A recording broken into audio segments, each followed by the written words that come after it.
UP board class 10th subject math exercise 7.3 चल रही थी, निर्देशांक ज्यामिति। इसकी एक बेसिक वीडियो मैं बना चुका हूँ। जिन बच्चों ने वो बेसिक वीडियो ना देखी हो तो उसे अवश्य देख लें, क्योंकि उस वीडियो का इस एक्सरसाइज में काफ़ी महत्व है और उसमें एक सूत्र भी मैंने ड्राइव करवाया है। यदि त्रिभुज के शीर्षों के निर्देशांक ज्ञात हों तो उसका क्षेत्रफल कैसे ज्ञात करते हैं, और उसी सूत्र का प्रयोग अब मैं इस क्वेश्चन में करने वाला हूँ। इसलिए उस सूत्र को और उसके डेरिवेशन को और उसे भली भांति अच्छी प्रकार से पढ़ ली। तो ये क्वेश्चन नंबर 1 का फर्स्ट पार्ट है। उस त्रिभुज का क्षेत्रफल ज्ञात करो जिसके शीर्षों के निर्देशांक निम्न हैं। तो एक त्रिभुज दे रखा है और उसके शीर्षों के ये निर्देशांक दे रखी है। ये कोई त्रिभुज है, इसके शीर्षों के निर्देशांक, एक तो शीर्ष इसका ये 2,3 है, 2,3। एक शीर्ष इसका -1,0 है और एक शीर्ष इसका 2,-4 है। तो हमें इस त्रिभुज का क्षेत्रफल निकालना है। आखिर इस ट्रायंगल का एरिया कितना होगा। यदि मैं इसका नाम ए दे दूं, ए, ये कोई पॉइंट ए बी सी, ये कोई एबीसी त्रिभुज है जिसके ये शीर्षों के निर्देशांक दिए हुए हैं। तो हमें इस त्रिभुज का एरिया फाइंड करना है। तो ध्यान दें, ये त्रिभुज जो दिया है इसके शीर्ष दिए हैं, तो इसमें एक बिंदु के लिए x1/1 वो आपकी इच्छा है, चाहे कहीं से भी लिखना शुरू कर दें। इस बिंदु के लिए मैं x1/1 कह दे रहा हूँ, इस बिंदु के लिए, इसके लिए x2/2 कह दे रहा हूँ और इसके लिए x3/3 कह दे रहा हूँ। तो ये त्रिभुज के शीर्षों के निर्देशांक हैं। अब मैं इसका एरिया निकालूंगा। त्रिभुज का क्षेत्रफल निकालने के लिए मैंने एक सूत्र बताया था आपको इससे पिछली वीडियो में, तो वो लिख रहा हूँ मैं।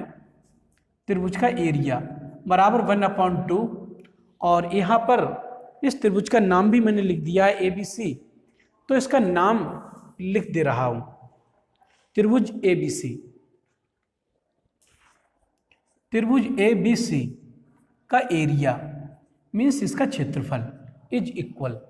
तो इसके लिए मैंने एक सूत्र बताया था, तो ध्यान दें, 1/2 और मैंने एक ब्रैकेट में जो सूत्र लिखवाया था वो क्या लिखवाया था, एक बार दोबारा लिख रहा हूँ। यदि सूत्र याद ना हो तो उसे मैं याद करने का तरीका भी बता रहा हूँ। यहाँ 3 ब्रैकेटें लगा लेते हैं, ऐसे 3 ब्रैकेटें, एक ब्रैकेट और आगे लगा दे रहा हूँ, इसे मिटा दे रहा हूँ। तो ये 3 ब्रैकेटें लगा देंगे। सूत्र को याद करने का ये तरीका है, नहीं तो कुछ बच्चों को सूत्र याद नहीं हो पाता है क्योंकि सूत्र थोड़ा बड़ा है। ब्रैकेटों के अंदर y लिख देते हैं, ब्रैकेटों के अंदर y लिख देते हैं ऐसे, और ब्रैकेटों के बाहर x लिख देते हैं, x लिख देते हैं, ठीक है। और जो ब्रैकेटें होती हैं इनके बीच में जोड़ का चिन्ह लगा देते हैं, मीन्स प्लस का चिन्ह लगा देते हैं, ये x और ये भी प्लस, और ब्रैकेटों के अंदर माइनस का चिन्ह लगा देते हैं, बस, ठीक। अभी तो सभी एक तरीके से ही है। अब मैं इसे बदलूंगा। मैंने कहा था याद करने के लिए, ये बेसिक वीडियो में बताया था, मैंने कहा था गिनती लिखते हैं 3 तक, 1 2 और 3। तो ये 1 है, 1 2 3। तो सबसे पहले ऐसे इसी फॉर्म में चलेंगे, मतलब इस डायरेक्शन में चलेंगे, ऐसे 1 2 3। तो गिनती यहाँ से लिखेंगे 1 2 3।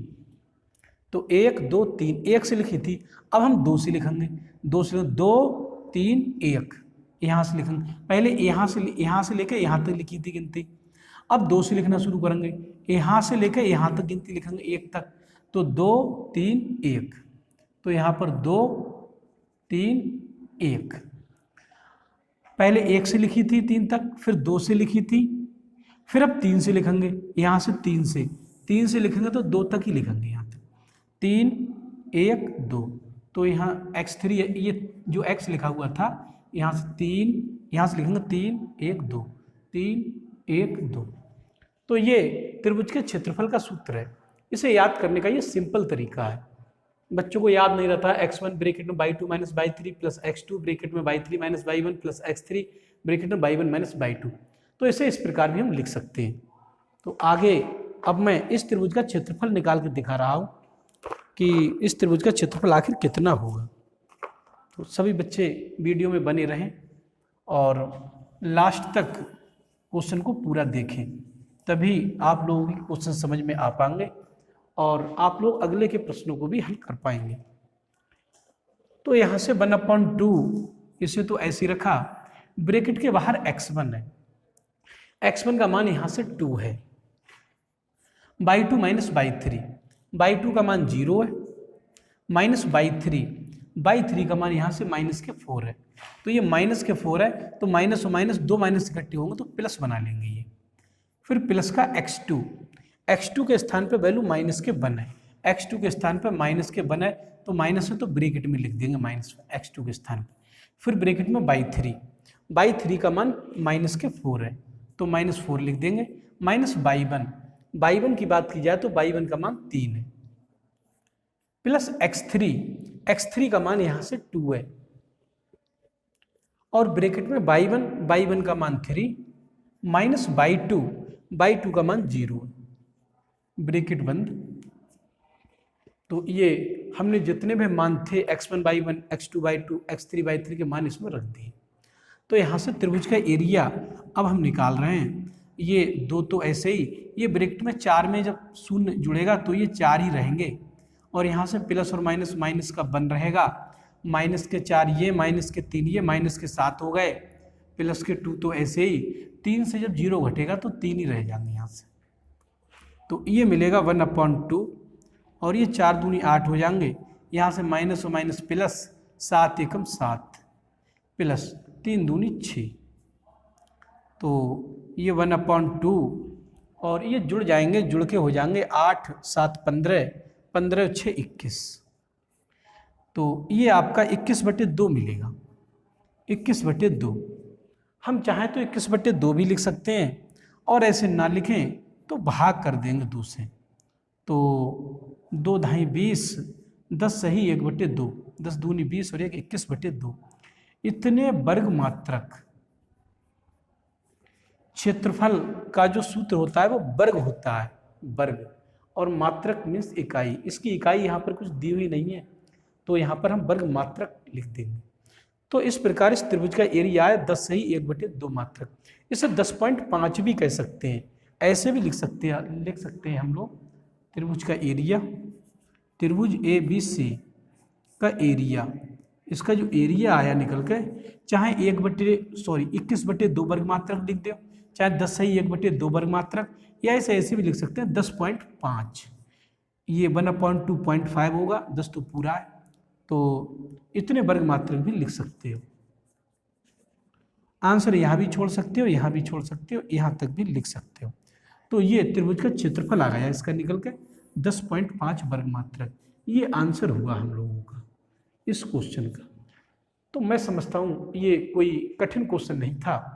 इसका सूत्र भी मैंने काफ़ी सरल तरीके से लिखवा दिया है आप लोगों के लिए।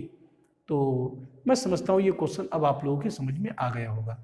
इस टाइप के और भी क्वेश्चन हैं और आप लोग उन क्वेश्चनों को हल कर पाओगे। तो इस वीडियो में इतना ही।